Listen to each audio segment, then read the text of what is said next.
Welcome to the Stark Reflections on Writing and Publishing podcast. There has never been a better time for writers. More information, options, and opportunities are available to you, but navigating these requires insight. Join Mark Leslie Lefebvre as he draws upon more than a quarter century of experience as a writer, a bookseller, and a trusted book industry consultant to explore and reflect on the writing and publishing landscape to help you make informed choices on your writer journey.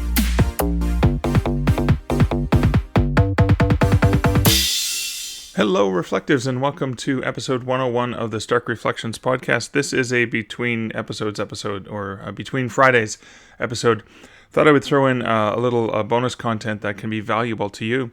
So last Thursday, which would have been Thursday, October 17th, Kevin Tumlinson and I, from Draft Digital, had Will Dages from Findaway Voices. He's the head of Findaway Voices. We had him in an hour-long Ask Us Anything webinar, and I thought, since you value great content, and this is some great content, Will talks about all kinds of amazing things about audiobooks in general, as well as answers tons of questions about Findaway Voices. So I thought this was chock full of information and valuable, so I wanted to get it out there in case you aren't able to sit there and watch a video for an hour. That way, maybe while you're doing other things and driving the car, commuting, walking the dog, doing the dishes, however it is that you, working out, however it is that you listen to the podcast, I wanted to provide this for you.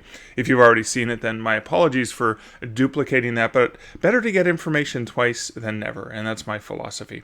So in any case, for regular listeners, as you know, this podcast is sponsored by Findaway Voices, so I'm not going to do an ad read for that, or I'm not going to talk about Findaway Voices, because the whole episode is about Findaway Voices. All I'm going to say is, if you're looking for more information about how you can leverage Findaway Voices, check out starkreflections.ca/Findaway.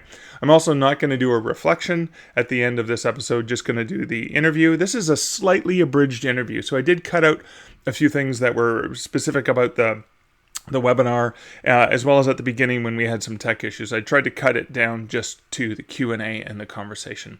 So again, thanks for being a listener to the Stark Reflections podcast. And again, here's the conversation with Will from Findaway Voices.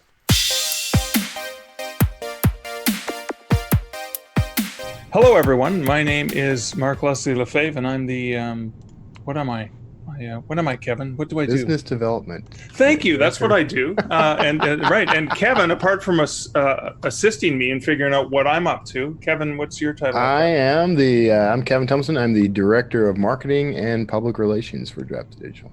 And we are honored, very honored to have Will Dages from Findaway Voices here. Will, what is your official title at Findaway Voices? Hey, everybody. Hey, I'm Will from Findaway Voices here. You know what? I have the Facebook going on in the background. That's the problem. I'm good now. I apologize for the technical difficulty there. What happened was I had Facebook on in the background because I was seeing the countdown, and then I started hearing the timer in a loop, and it was freaking me out. So hi, I'm totally normal. I'm Will, and I'm an audio expert at Findaway Voices here. I'm actually the head of Findaway Voices, so I run the whole operation. And now that we have that snag worked out, I'm looking forward to answering everybody's questions today. The audio expert. Yeah. Everything always goes according to plan and goes smoothly. Well, you're a time traveler apparently too, because when you're watching the Facebook feed, you're about 20 seconds behind. So you were talking to us in real time and watching Facebook and going, wait a second, should I be talking now? Yeah. Well, first question came in. Thank you so much from, and I didn't catch who actually asked the question, but the question is, I've published my audiobook on Findaway Voices. I've received the free giveaway codes. I'd like to use them to encourage sign up to my email list. Do you know how to automate the process? If someone clicks to get the code, they won't want to wait until I see their email. Can this be incorporated in MailerLite or Zapier, if that's how you pronounce it? Do you have a template? Great question, first of all. So the short answer is no. I don't have a great way to automate that. The way the giveaway codes work are you give away the codes and it's kind of up to you to manage the distribution of that. That's not saying that we won't incorporate something to make it easier in the future, because everybody who distributes with Findaway Voices gets 30 giveaway codes If you go with our premium distribution tier called Voices Plus, you get 100. And we're always looking for ways to make those more valuable, easier to give away. We want them to drive reviews and be reader magnets to help you get more people on your email list. What I would say is, since you have 30 or 100, I'm sure your goal for your email list is probably more than 30 or 100 people. You want more than that. So the way I would approach that is to say, I'm going to raffle off 3 giveaway codes every month or 1 giveaway code every month for everybody who signs up to my mailing list this month. At the end of the month, I'm going to give one away randomly. And that sets an expectation of how many you're giving away. It's not a one-for-one thing. It's going to encourage a lot more people to end up on your list, and it's going to lower the burden for you, so you're not constantly giving away giveaway codes and using them up. And then at some point, you run out of them and you don't have your incentive anymore, until you publish your next book. But that would be a great way to stretch those a little bit further. If you're looking for a way to kind of give them out and validate that you're giving them to people who are actually going to leave reviews, there's a company called Story Origin down in Austin, Texas. I don't know if you've heard of them before, but they just released an audiobook review feature that's really great. And it's a way for you to give away your Findaway Voices giveaway codes or your ACX codes if you're using ACX. And the way it works is you set up a landing page, and then you point people to that landing page, and reviewers, listeners have profiles there, and they say, okay, I want to review your book, and they apply, and then you get a list of applicants, and you get to see their past histories. So if this person's requesting a ton of books and they're never actually leaving a review, you're going to see they have like a 0 or a 10% review rate. You're going to say, okay, I'm not going to give one of my codes to that person. If somebody has like an 80, 90, 100% review rate, you're like, yes, that's the person that I want to give this code to, because I know it's going to result in a review from them. So take a look at Story Origin. They just released this feature last week. It's still brand new. We have a little write-up on our blog, blog.findawayvoices.com, or you can just check out Story Origin. I believe it's completely free right now, so there's no reason not to use it. It's a nice little layer on top of giveaway codes. That's fantastic. I'm wondering because we jumped right into the giveaway codes and we got excited about that, but I'm wondering, and that's my fault, because I really wanted to know the answer. I think it was Charles who asked that question, so thank you for asking that question. But just for anyone who's unfamiliar with Findaway and Findaway Voices, can you just give us a quick summary, like who are you guys and why should we care? Why are you guys so awesome? Yeah, absolutely. So if you're watching this, you're probably familiar with Draft to Digital. So the easiest way to think about it is we're like Draft to Digital for audio. You can upload your audiobooks to our service, and we're going to get it out to all the retailers that are selling audiobooks all over the world. So we work with retail partners. We work with Audible, Apple, Google, Storytel, Scribd, the big partners that you know the names of. And we also work with library partners who sometimes are behind the scenes. You don't always know the names of Biblioteca and Baker Taylor, these library partners that power libraries all over the world. We have amazing penetration to the US and Italy and Australia and Canada. And so we work with all the players basically to get your audiobook everywhere. Also, if you need to produce an audiobook, if you have a finished manuscript and you want to get it recorded into a professional audiobook, we can help with that too. So we have a service that helps match you up with narrators. We have a human casting team. We take a really hands-on curated approach where we learn about your your manuscript. And our casting team is familiar with, we have about 4,000 narrators on our roster. You're not the one sorting through 4,000 narrators. We're doing that for you. And so we'll learn about your book. We'll present 5 to 10 top choices for you. And so if you've never made an audiobook before and you're intimidated by the process, we really make it easy for you to get a great quality product. And we help you out throughout the way. So I like the tagline, D2D for audiobooks. And I think you guys should embrace that. Yeah, it's good, right? So what's the kind of, where do people start? Like what's the sort of basic process when people come in with this? Because I think audiobooks are a little intimidating for some folks. So how do you guys make that a little less intimidating? Yeah, well, the easiest way to do it is to actually come through Draft to Digital. So if you already have a Draft to Digital account, I like it. Right? As you'll notice, as soon as you publish your book, or if you're looking in your dashboard, you're going to see like audio buttons all over the place, right? Like make my book into an audiobook. And we have a really nice integration between the two companies where with a single press, you'll be taken over to our website. We'll create an account for you, and we'll pipe over your book's metadata. So not all the metadata fields go one-to-one into there, but all the ones that we can: description, title, author name, like that kind of stuff gets ported over automatically. So you're not left typing it in and duplicating it and maybe making a typo and everything. So it's a really nice, easy way to get started. And then, the first step is basically deciding, do I want help creating an audiobook, or do I just already have an audiobook that I want to upload the files? If you want to upload the files, it's a really easy process. It's fill out the metadata fields, upload the artwork, choose where you want it distributed. Almost everybody chooses to distribute it everywhere. They just leave all the boxes checked. If there's some reason that you want to uncheck a box, or if you don't want it in libraries, bad idea, or something like that, you're welcome to uncheck the distributor retailer boxes. Most people leave them all. And then you just drag and drop and upload your files and go.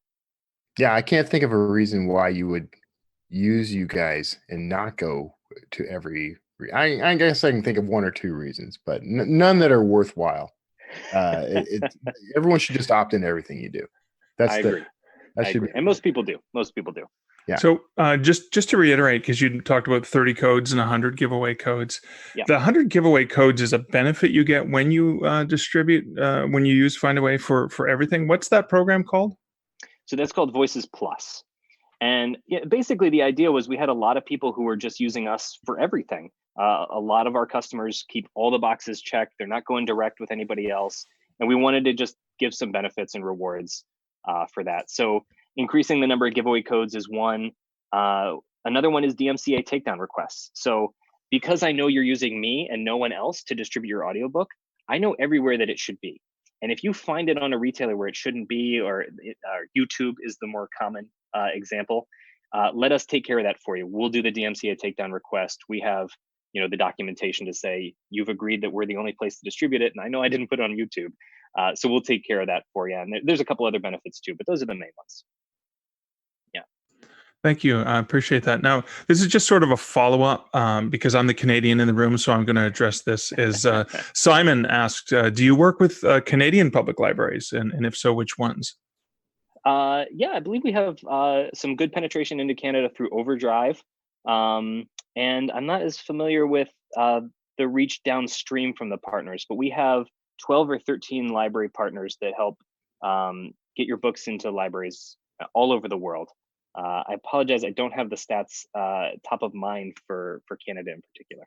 It's okay. I can let Simon know that most major libraries across Canada, Toronto Public Library, Vancouver Public Library, Hamilton, Waterloo. I'm thinking of obviously places that I've been to. I'm just surprised to learn there are libraries in Canada. Yeah, there are libraries that we keep them in our igloos here in Canada.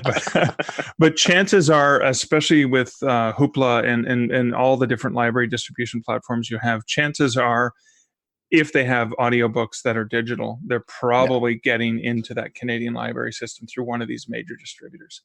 So Thomas Ray is asking, he says, I'd like to get some idea of typical studio production hours for a 450 to 500 page action/epic type paperback to have a budget for the work. Well, just let's stop there. So let's go with production hours. About how long would a 450 to 500 page book take for production? And then we can ask the rest of his question. Yeah, great question. So we generally like to work in words, not pages. It just translates better into hours. So if you want to get really technical, it's 9,300 words is about one finished hour. Okay. I like to use 10,000 words as an hour just because it's really easy in my head to do the math. But you're looking at a 60,000 word novel, or is going to be about 6 hours. That's the easy way to think about it. And that will vary depending on how fast the narrator's reading and how much extra material there is in it and that kind of stuff. But generally speaking, the 10,000 words per hour is a good mental milestone for that. And if you go to findawayvoices.com/pricing, you'll be able to see we have some sliders and calculators that gives you a feeling about how the finished product cost is affected by the length of the book and the cost of the narrator. Because when you have a 10-hour book, you're multiplying that by the narrator's per finished hour rate. So with audiobooks, it's always per finished hour. It doesn't matter how long it takes the narrator to make your book, it's what the finished product's length is. So most narrators are working on a 3-to-1 or a 4-to-1 ratio, where it's going to take them 3 to 4 hours to make one finished hour of audiobook. That's I flub this line, I got to stop and go back and fix it and re-record it, and then mastering time and editing time at the end usually ends up 3 to 4. I know a couple people who can do 2 to 1 instead of 3 to 1 or 4 to 1. They're very, very good. But generally speaking, it's going to take 3 to 4 hours to make one finished hour of audiobook. You're paying for the finished product, not how long it takes to make it. All right. Excellent. We got other questions. Let's keep going. Mark, do you want to? Yeah. So along those lines, Luke asks, do you have a royalty share option? So you were talking about like just the narrators doing the per finished hour, etc. Is there a royalty share option? We do. We launched a royalty share option called Voices Share back in August. So it's still pretty new, but we're really excited about it. So if you're familiar with royalty share options out there, you're probably familiar with the ACX royalty share, which is you pay nothing up front, and then you split your royalties 50-50 with the narrator. And you're locked into exclusivity for 7 years. So you're at the 40% rate there. And so you're making 20%, the narrator's making 20%. We decided to approach this a little bit differently, and we call it a hybrid royalty share. So instead of no payment up front, there is some payment up front. And then you're going to split your royalties with the narrator. It's 60-20-20. Okay, so let's say you made a $10 royalty, or $5 royalty is easier. Findaway Voices is going to keep $1 because our distribution fee is 20%. The narrator is going to get $1 because they get 20%, and then you're going to get $3. You keep 60% of the royalties. So that's on the distribution side. On the production side, you're going to pay half up front of whatever the rate would have been. So again, all the narrators on Findaway Voices are independent contractors, and they set their own rates, and they're per finished hour rates. So you're going to cut those rates in half up front. The reason being is we think it's fairer for everyone involved if there's some skin in the game at the beginning of the process. So you're not just throwing a book out there, no skin in the game, getting it produced for free, and assuming all of the risk goes on the narrator. The narrators, generally speaking, do not just have sweat equity in these projects. They are actually putting money on the table for mastering and editing and anything downstream of them. So this lets them pay off those downstream or subcontractors that they're using, which helps them make a really professional, high quality project. And it gives them some income right off the bat. So they're lowering their risk and reliance on those royalties as their only way to make back the investment. So just to recap there, it's 50% upfront, and then you're sharing 20% of the royalties with the narrator. And remember, you're not just on Audible at this point, you're on the wide distribution network. So you're making royalties from 40 different distribution platforms. And the narrators are excited about that too, because narrators, when they participate in the royalty share, they've never had a chance to participate in library royalties before, or Google royalties before, Scribd or subscription platform royalties. It's really exciting for them to be able to market to their fans, because narrators have fans that follow them, and not all of those fans want to buy them on Audible. So it's fun to be able to say it's on the libraries, it's on Scribd, it's on Storytel, in Scandinavia, and all the countries that we're reaching. Yeah. So, and our authors, anyone distributing through us, they're going to be pretty familiar with some of the names you're dropping there, like like Scribd and let's see, what you said, Biblioteca earlier. So all those are part of Hoopla, our family. Right? Hoopla's big news for you guys. Hoopla I'm so excited. Was big news. Exactly. I'm so excited that Drafted Digital is distributing to Hoopla. Hoopla is great, and ask anybody who's been on Findaway Voices. They're gonna know the name Hoopla too, because they're gonna see it on their royalty statement. They're a really nice player in the library space. I believe, Mark, you're actually kind of cleaning up on Hoopla with libraries, right? Yeah, I was surprised because I've been with Findaway Voices since the very beginning, well before my days at D2D, when I saw the announcement and the great partnership. And I was surprised that I was earning royalties and income from places I had never heard, admittedly. I'd never heard of Hoopla.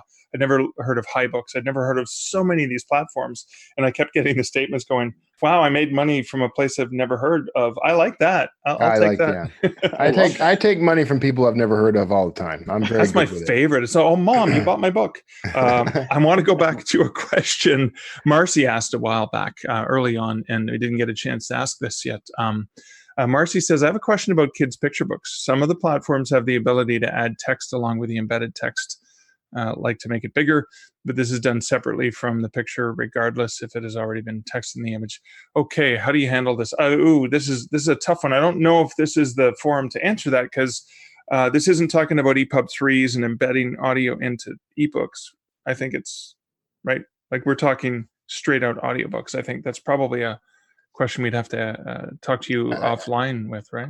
Yeah, I'm not sure this is an audiobook question, actually. I think she's just asking straight enhanced. up about ebooks. Yeah. Yeah, it's like an enhanced. So it's worth talking about, though, because Audible, has been in the news recently for their Audible captions feature, which is a little bit reminiscent of this question. It's not exactly the same, right? But it's worth talking about that, I think. And when we distribute an audiobook, we distribute to over 40 retail platforms and library platforms right now. We don't send the text with it. In fact, if you're not producing it with us, we don't even require you to upload a manuscript. There's really no reason for us to have it. Audible is actually transcribing the audio and making it into text. So they're not pairing it. This isn't Whisper Sync for the Audible captions thing. So they're not pairing it up with the text. They're actually transcribing it. And it's been in the news lately. Not everybody's happy about it, and they've kind of backed off a little bit. But there's nothing that we do right now with audiobooks that includes the text. Is the short answer to the question. Excellent. Thank you. I hope that answered your question, Marcy. If it didn't, feel free to reach out to us, and we will do better. We got a question. I really want to throw this one out there. This one's from Simon. He says, "I do voiceovers. Can I narrate my own book?" The answer, of course, is no. Right, Will? No, you can't do that. Yes, absolutely, you can. We have a lot of authors that narrate their own books, and especially with nonfiction, if you have a speaking career or you have a podcast and you have fans that know and love your voice, absolutely encourage that. We have our audio specifications listed on our site. You can find them in our knowledge base, or when you go to the audio upload page, they're right there at the top. If you're recording yourself, just make sure that they're going to hit those specs. And if you have any questions about that, make sure you can reach out to us. You can send us a little sample if you need to, or we have some great YouTube tutorials on mastering. Our lead engineer, Wes, did a great, it's like 15-20 minutes, really in-depth with Adobe Audition on how to do the mastering. I would just make sure that you're running through that process with a small clip before you invest the time in doing the full production. Now, if you're a professional, you're not going to have any trouble hitting these specs. If you've done some books for Audible before, you're not going to have any trouble hitting these specs. They're not like crazy, ridiculous specs. Right. But yeah, if you want to record your audiobook, you are more than free to do that. You get to skip our whole production flow, because our production flow is really, it's about marrying the author and the narrator together and all the back and forths to manage the production, and you don't need to do that with yourself. So you would just choose the flow like you already have a finished audiobook, and you would just upload the finished files.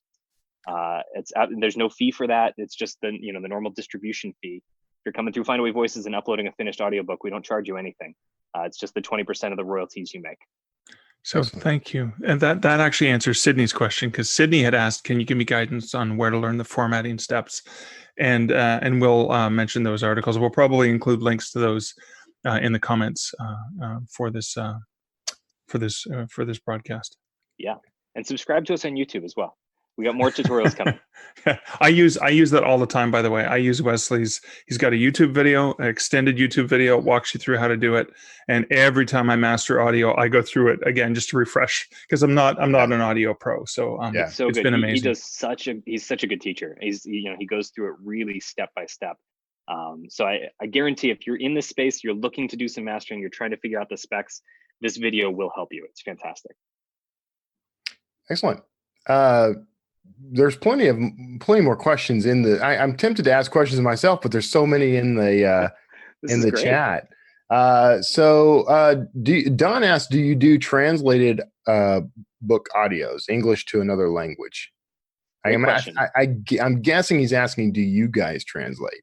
We do not translate. So if you want to record an audiobook in a different language, that's totally fine. We have narrators with over 30 different accents and dialects all over the world. That chances are we have somebody in our roster who can help you out, but we don't do the translation itself. So you need to bring us the finished manuscript in whatever language you want to do.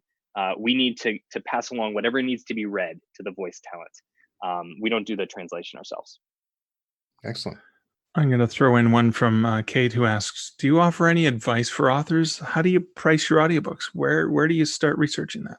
Yes, we do. So let me back up a little bit and tell you a little bit more about Findaway really quick, because that's going to help me answer this question. So Findaway Voices has been around for a little over 2 years now. But Findaway has been around for over 15 years, and we've been in the audiobook business the whole time. We started with little preloaded physical devices that were single audiobook players, and then we moved into a digital distribution platform that powers most of the retailers. This is the infrastructure that Findaway Voices works off of, right? So I've built all the stuff in Findaway Voices that helps collect the audiobooks from authors and helps you produce them. But once you hit publish, it goes into the rest of the infrastructure at Findaway that helps us get it out to all these retailers. This is why we're able to do so much, because we didn't just spring up overnight. We've been around for 15 years building this stuff.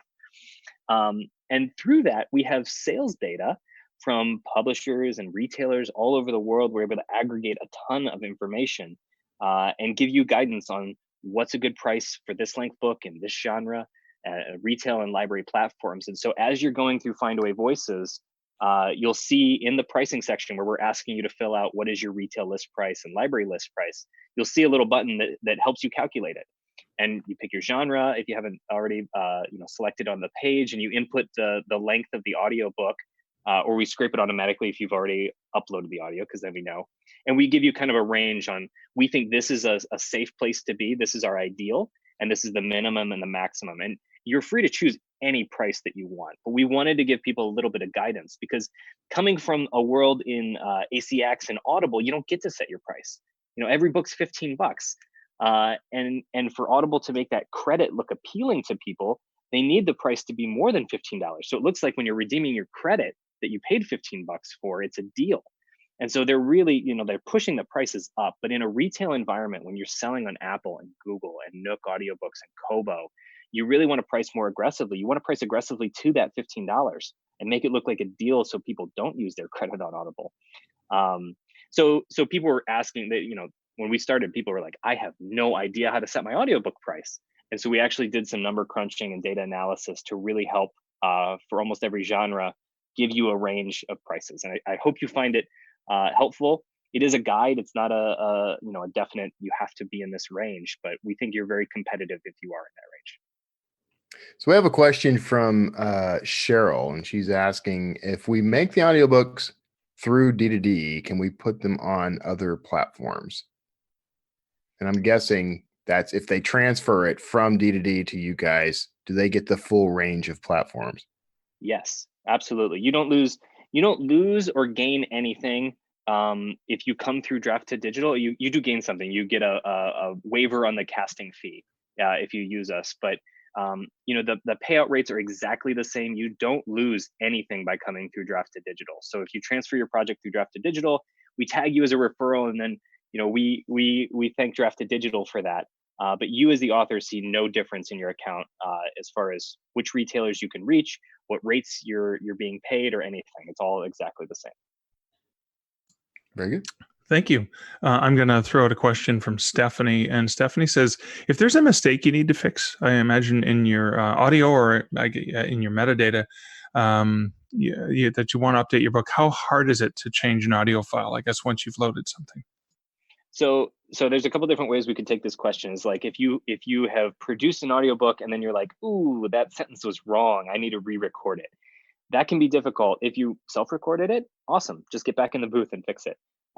If you had hired a narrator and this is already past the review period, maybe a couple months went by or a year and a reader submitted it, and it's a really critical thing, and you find that narrator again, you need to engage them for another bit of work. That can take some time. It can be expensive. Most narrators have a 1 finished hour minimum, meaning they're not going to get back in that booth for less than whatever their 1 hour's worth of work is. So it could cost you a couple $100 to get that fixed. So it's really important to either get it right or convince yourself that doesn't matter to go fix. It's like that old Mitch Hedberg joke, like when he's in a hotel room and he thinks of a joke, it's his job to write it down or convince himself that what he thought of wasn't funny, which is just my favorite. But on the other side, if it's in your metadata, it's really easy to fix. You just basically go back into your Findaway Voices dashboard, you update your description or whatever it was, you hit save, and then you republish. So every time you hit save, we do not send all of the changes out to the retailers every time you hit save. You have to bundle up those changes and be intentional about, I want to take this set of metadata that's in the site now and push this back out to retailers. So As soon as you save the first change after you've published, we pop up a little green republish button in the nav. You can't miss it. It's all the way at the top and very bright and green and big. And then you go there, you review the changes, you see the before and after of everything you're changing, and then we push it out to retailers then. Now, I will say that the audiobook market is a little bit younger and slower than the ebook market. So whereas changes that you make on Draft to Digital might go out really fast and you see your book in stores right away, it can take 15, sometimes 30 days for a retailer to refresh their catalog. So basically, we're going to deliver those changes very quickly, but their refresh cycles on the storefronts sometimes take quite a while. We have a question about bundling audiobooks. So that's already be a fun one. It says, I'm looking to do some series and have heard that bundling a group of books together can be a draw for some readers/listeners. How would one go about doing that on Findaway? Is it possible? It is possible, and it's a great idea. So if you have a series of books, what you're going to want to think of is the glue that you're going to need to make these into a bundle, right? Because you're going to need the narrator to probably introduce the bundle a little bit differently. They're going to need to introduce each of the books a little bit differently when you're going from one book to the other. In the middle of the audiobook purchase, they're going to want to introduce this as a new thing. You're not going to want to do the full title credits and everything like at the beginning of the book. So you got to think of the glue that you want to stick it together. And I would also encourage you at this point to think of some bonus content that you can put in the bundle to make it different and more appealing than just buying them 3 books individually. Think about one of my favorite is author's notes read by the author. So even if you're not a great narrator, even if you're not confident in your voice, you can make such an emotional connection with your listeners if you are the one reading your author's note. Now, they might not want to listen to you for an 8-hour book, but they will listen to you for a couple minutes while you talk about the book and your process and your experience with the audiobook in particular, something that they're not going to get in the ebook. So make something unique, make something a little bit special that you can bundle in that book, and then make sure you're advertising that too, like on the cover art, in the description, to let them know that they're getting something special from the bundle. We're going to see bundles do really well in the credit subscription models. So this is like Audible, right? Where they're paying $15 a month, they're getting a credit, and they're looking at where to spend that token. And when they're looking at spending their token on a 2-hour audiobook versus a 20-hour mega bundle, like the 20-hour mega bundle wins every single time. So you're going to see your bundle do really well on those kind of platforms. And it's a great idea. I would try bundling in a bunch of different ways. Books 1, 2, 3, books 2, 3, 4, books 5, 6, 7. Bundle them up in a bunch of different ways and price them accordingly. And it's as easy as just creating another project on Findaway Voices and uploading the audio as if it's a new audiobook. Just remember that you're thinking ahead while you have the narrator engaged to make the glue that you're going to need for all those pieces. So hopefully that answered it. Feel free to follow up with me if you want any more specifics. And Will, your answer actually talked about a few things, because I recently did a book where I had commissioned an editor or a narrator that I knew, and I wanted his voice, but I also wanted the notes to be from me and in my voice, because it sounded weird in his voice, which was really awesome and amazing. And so it was relatively easy to go in and either replace an existing file that the narrator had already done, or in this particular case, because it was a newer title, I love the flexibility of that. I could just have him do the stories, and then in the post, notes at the sort of the end matter, added in those notes. So I love that flexibility, which kind of addresses how easy it is relatively to update the metadata for an audiobook. I'm going to throw out the next question. Roland asks, are there different audio/narrator quality expectations for fiction versus nonfiction? Oh, I've never had that question before. I don't think so. I think that everybody expects a professional, good sounding audiobook. I think some readers are turned off by some narrators, but I don't think that goes by genre. I think that just some voices like ruffle feathers a little bit and are a little bit more polarizing. But no, I think the expectations in the audiobook market are for a really high quality product, no matter what genre it is. I don't think you get a pass if you're a nonfiction author. I don't think you get a pass if you're a fiction author. I think everybody is paying a lot more generally for an audiobook than an ebook, and they expect the quality to be up to their standards.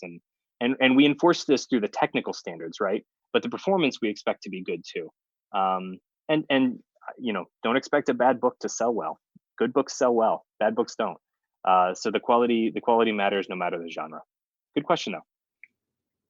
I got a question from Don asking, does your hybrid royalty share have a 7-year contract like ACX does? No, it actually has a 10-year contract. So it's actually longer. And I'd and love involves to talk about nails and spikes. Yes. No, there's a good reason for this. So one, the narrator's taking a smaller share, right? They're taking 20% instead of 50%. So we want the upside to be a little bit longer for them. And Right. two, we have a buyout option that's actually baked into the agreement. So unlike ACX, which does not have a buyout option, they do not let you out of it if you sign up for this, or at least you'll find it very difficult to get out of it.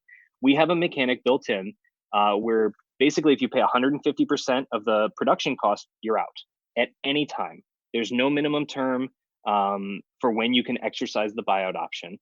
And so basically it works like this. The production was going to be $1,000, but because you went Voices share, it's 50% off and you paid $500. Now, at any point in that 10-year period, if you want to pay us $1,000, you're out of Voices share. The narrator keeps all the royalties they've shared up to this point, and then we're going to pass that payment on to the narrator. So they're going to get kind of a surprise payday as like an exit bonus. And this means that they took a chance on your book. If you want out, it's probably because your book is doing pretty well and the narrator's probably enjoying their share that they've been getting up till now. And so they've shared some royalties and they're probably pretty happy about that. And then they get a whole nother payment unexpectedly with the whole price of the audiobook as if they wouldn't have taken a chance on it. So they're getting 150% plus all the royalties made. And we think this is fair all the way around. If you want out at any time, you should be allowed out. So we wanted to really make sure that we baked in that escape hatch, that mechanism right into the contract. So that kind of counterbalances the 10-year scare, hopefully, is that you can still get out at any time. So we have a follow-up on that question, and Dorothy asks, so after the 10 years, who owns the files? The author does. Okay. Yep. That's simple. Right. I'm going to do another question I was actually going to ask from Dorothy. But just a follow up to that, I think there's a significant difference, at least in my mind as an author, between being locked into a single retailer and being locked into everywhere. Yep. One of them feels a little bit more restrictive to me. 7 years, 10 years, it doesn't matter. But so I mean, look, since we've launched Voices Share a month and a half ago, I've added 5 new retailers to the distribution network. You're getting more all the time. And as we add new retailers, you're automatically opted in. We want your book for sale everywhere it can be. So I'm going to be adding even more. Hint, hint, just between you, me, and the world here, there's more retailer announcements coming. I don't think people realize how much effort and work goes into adding those additional sales channels. So adding 5 and 6, you said 5 and 6 months? So I think we added 4 a couple weeks ago, and I've got 5 more coming. So you got 5, that's where the 5 was coming from. Yeah, so we're 9 in like the span of 30 days. Okay, 30. Wow. Yeah. I'm getting tired just imagining that. There was footwork that went into that beforehand. Let's just let everybody know. They didn't just walk out. Launch people were always like, how come D2D doesn't add channel X? Like we should have done over the weekend. You're looking at 6 months of work in a lot of cases, but that's beside the point. I'm going to go back to another question Dorothy had asked earlier, which I thought was a really cool one because I had it's a good one for authors to consider because a lot of authors have done ebooks. They're looking at print. They're looking at audio. And Dorothy says, are there any ballpark figures for how successful a work should be in ebook or print before you can tell that it's worthwhile to make that investment in audiobooks? That's a good question. I don't have a metric as far as sales or units or anything like that would be just like a blanket statement that I could throw out. What I will say is producing an audiobook is not going to make a low-performing book magically perform better. So you're going to want to start with your audiobook. It's an investment, right? You're going to be paying $1,000, $2,000 to make this audiobook. You're going to want to take your highest quality, best performing ebooks and do those first, or your best performing series.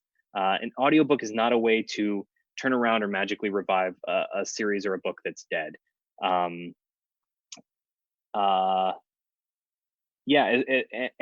get an estimate for the full price of the audiobook and look at your trend in royalties and see if your royalties are going to pay for the audiobook. That's an easy way to do it too. If you want to keep investing in that asset. Think of it as a business asset. And if you want to reinvest in another format where you can have two things for sale instead of one, the hard work is writing the book. You want to get as much leverage out of that as you can. I would try to think about it in that framework.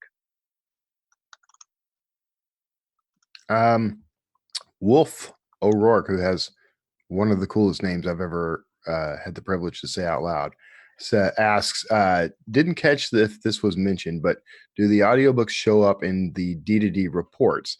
That's a question for us, Mark. So how about you answer that?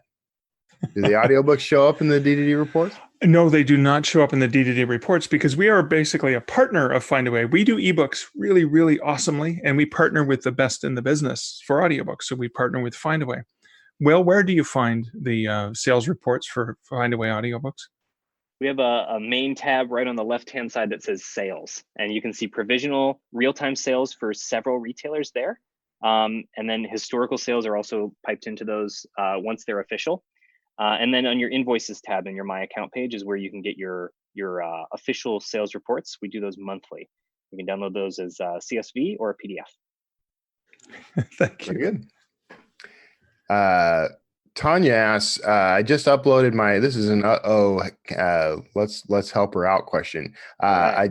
I just uploaded my latest audiobook and did not notice the price suggestion button. Once the book is approved and distributed, am I able to go back into my account and look for a price recommendation and possibly change my price? Sorry, I'm plugging in because I'm about to die here.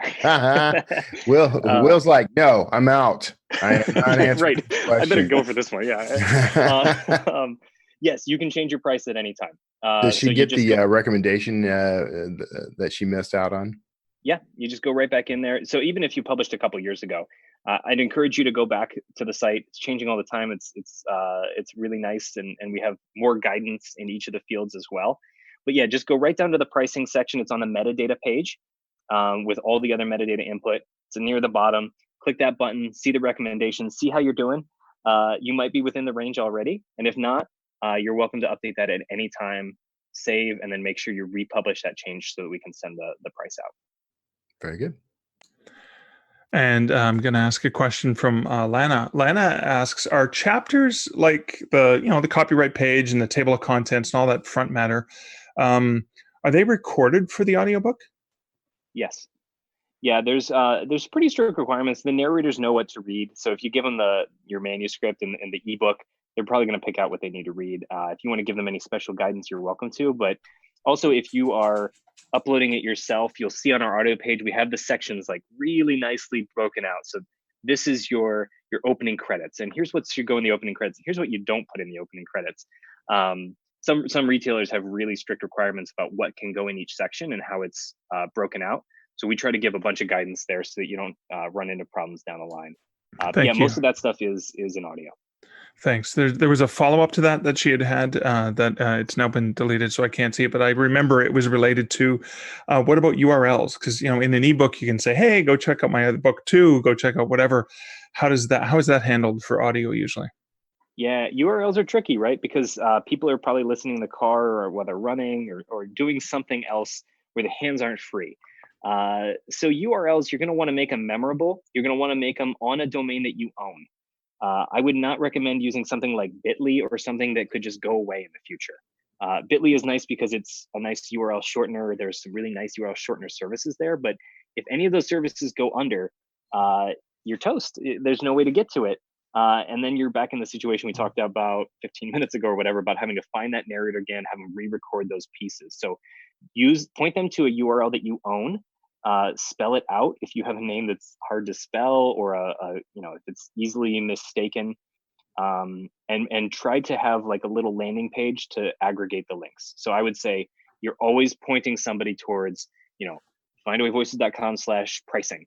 Yeah. And that's then like your place to aggregate. Here's all the links I mentioned in chapter 1. Here's all the links I mentioned in chapter 2. Keep it consistent. And if you reinforce that this is the page where you go for all that, and you repeat it 15 times in the book, you're more likely that they'll remember it. And of course, if your links are pointing at ebooks, then you should be using books to read to get your universal book links.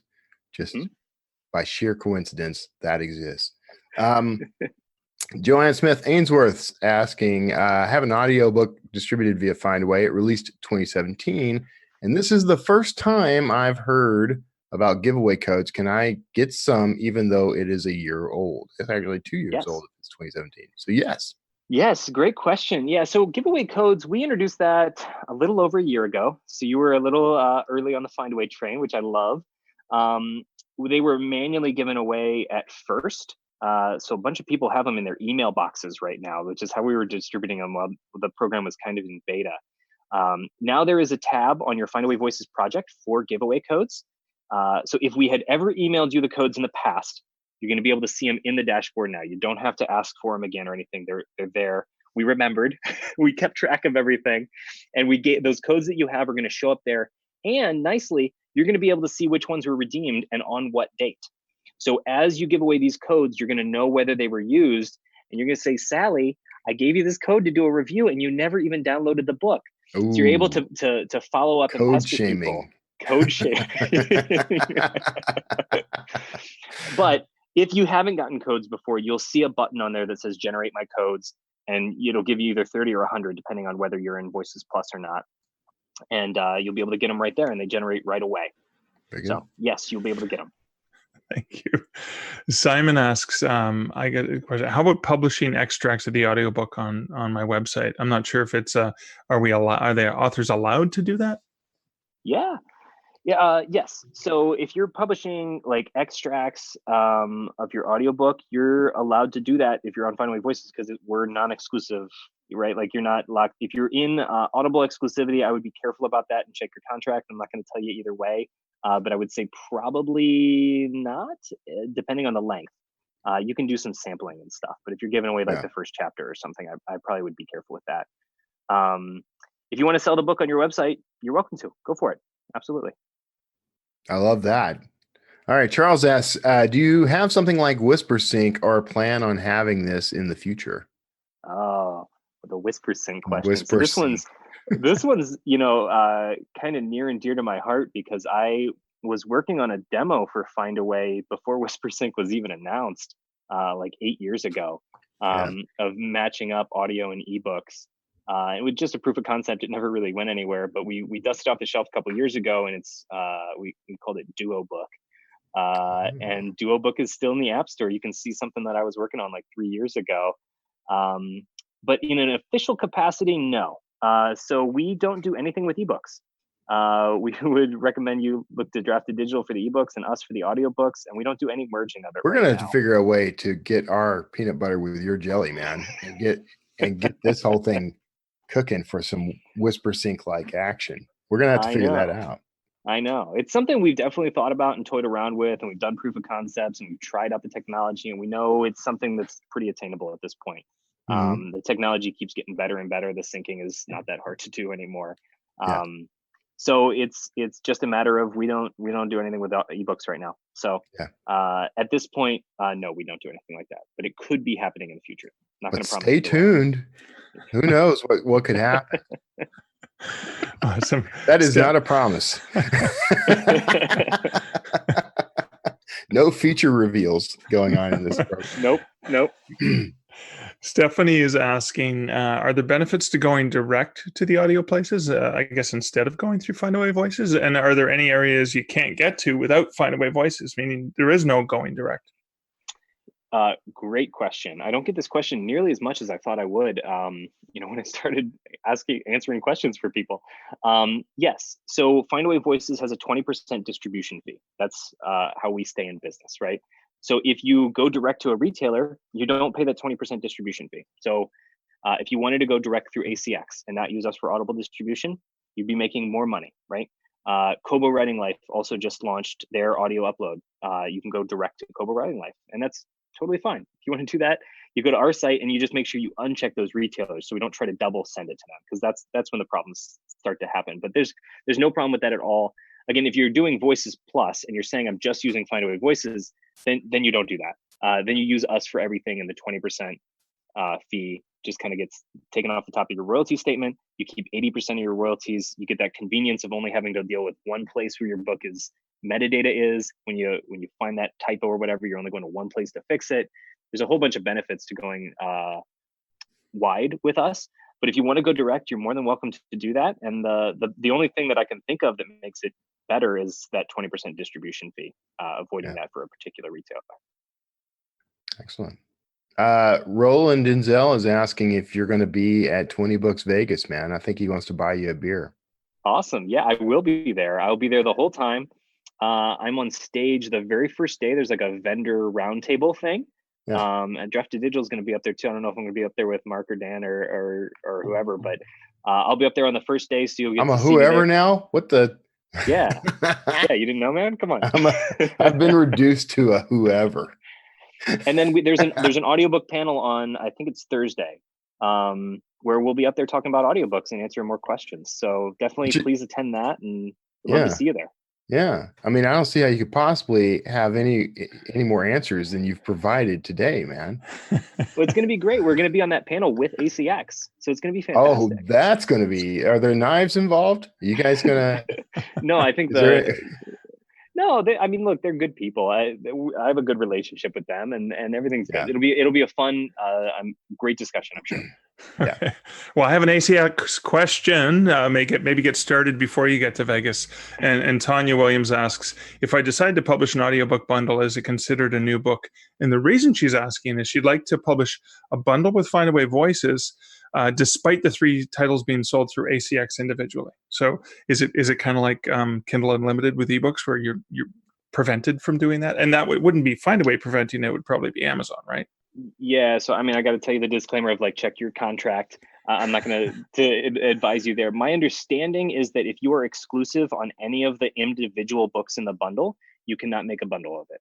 So if you've gone exclusive, if you've done it with a royalty share and you're locked in the exclusivity because of that, or if you just chose that 40% royalty rate on any of the individual books, you cannot put those as part of a bundle and bring them wide or anything. So that's my understanding of it. We should just make a blanket statement that if you have agreed to any sort of exclusivity, it means exclusivity. And that means you can't, there's no workaround to get your ebook, audiobook, or other book out there in a bundle or otherwise. So, well, so I should say though, if your audiobook is not in the royalty share program, right? Because the royalty share program is pretty ironclad. Like, it's tough to get out of that. But if you just chose the exclusive rate and it's been more than a year, you can just email them and ask to get out of exclusivity. So it's a 7-year term, but after 1 year, you can go from exclusive to non-exclusive status. And then you can do whatever you want with it. Excellent. So I'm going to pronounce this Margot. Margot asks, is the agreement with Findaway exclusive for audio distribution? No, by default, it's non-exclusive. Right. We do have the Voices Plus tier of distribution, where if you want to commit to using us as your only distribution partner for audiobooks, we'll get you to every audiobook platform. And then we do ask that you don't use anyone else. You don't go direct. You don't use another aggregator. There's really no reason to. There's,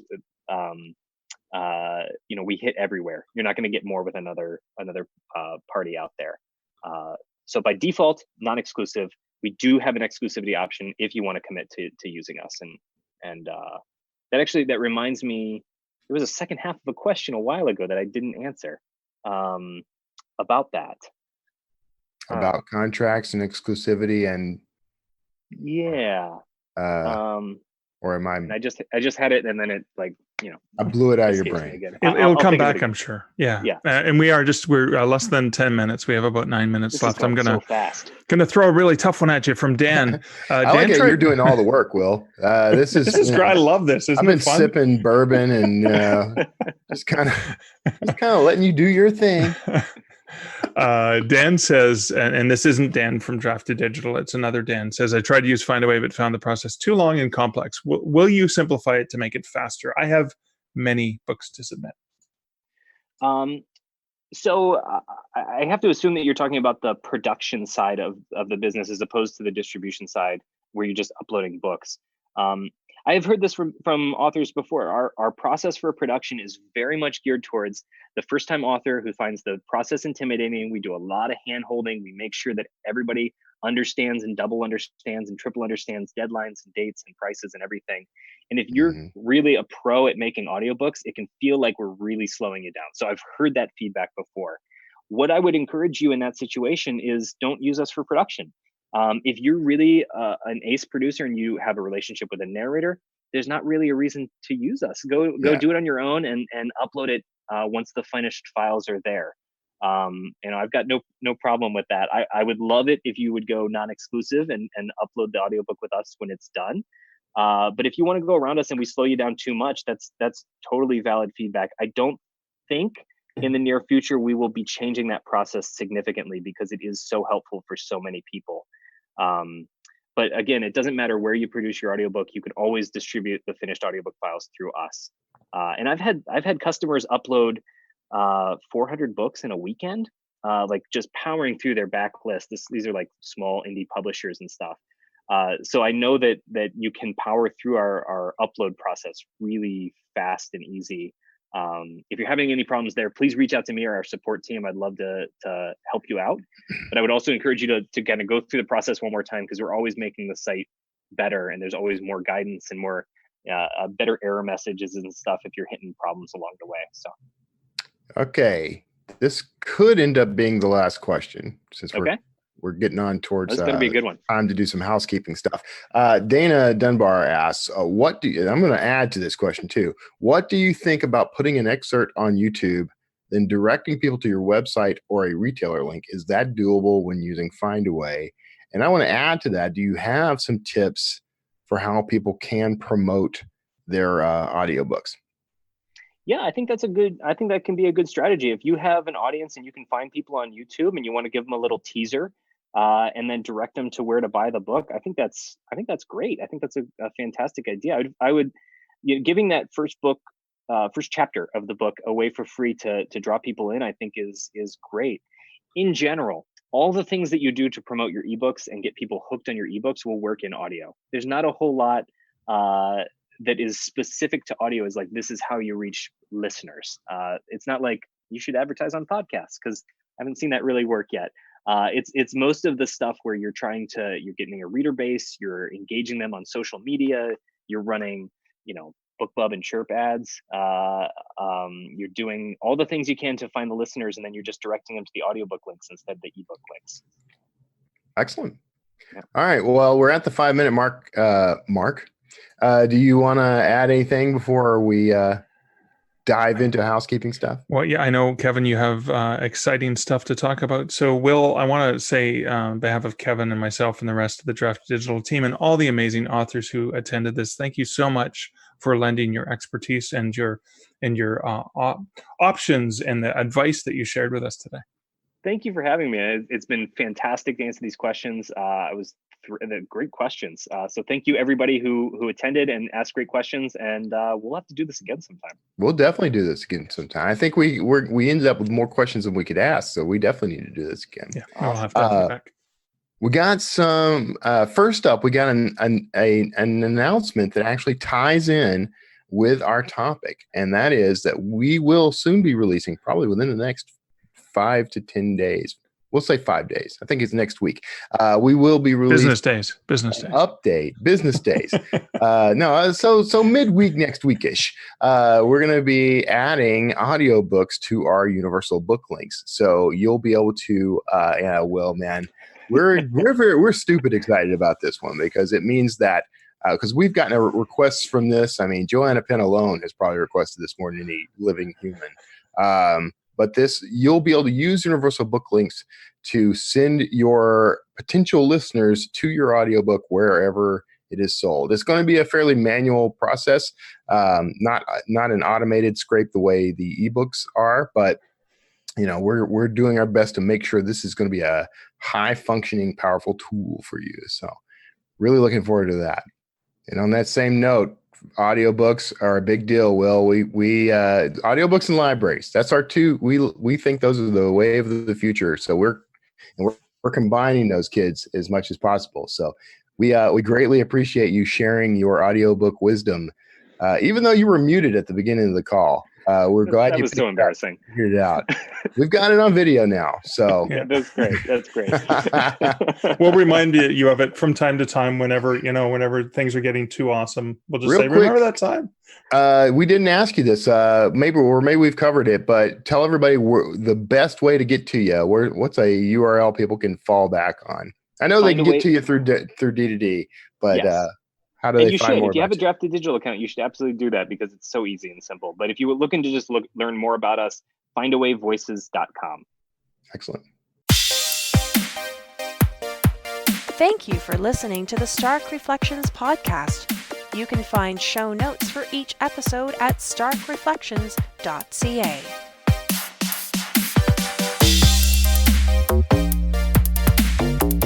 The music for this podcast, Laser Groove, was composed and produced by Kevin MacLeod.